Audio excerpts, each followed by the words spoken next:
The fourth most crippling little voice is one that you've seen all around you. Maybe it frustrates you, maybe it frustrates you watching other people exhibit it. And before I tell you what it is, I'm going to draw a little graph for you so you can see what it is and how it comes about. See, what happens for a lot of people, let's say we start here and we want to learn something new. We want to take on a new project. We want to sell a new program. We want to learn how to speak a foreign language. Could be a lot of different things that we want to do. And typically when we start a process like that, our frustration level, since we don't know what to do, is fairly high. And our competence level is pretty, what? Low, normal. But over time, if you follow a given process, and we'll talk a little bit about this later, if you follow a given process, ultimately the frustration should go down and your competency level should come up, right? Until you get to this point I call the aha moment.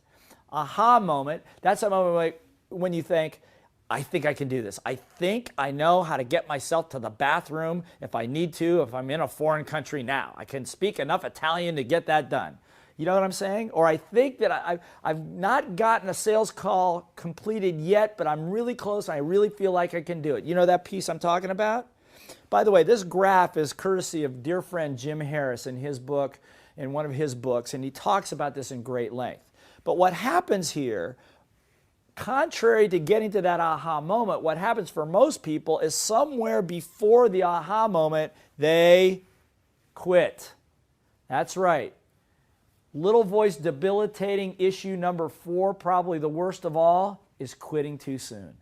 Most people quit just when victory is over the horizon. They don't have the stamina. They're fatigued. Their self-concept is low. They don't have the right process. They don't have a coach. They don't have a team. They don't have somebody around them to push them to keep them in the heat long enough to get to that aha moment, which then gives you the energy to move on. That's why in the programs that we do, put you into exercises so we compress the time. Like I told you earlier, is that if you're in a sales program with me, get you to sell $10, $15, $20, $30,000 in 10 minutes. Now, it may take you 3 months to do that normally, but by compressing the time and the right context, the right environment, the right coaching, is what happens is we can slide that whole curve back till you get the aha moment before you can quit.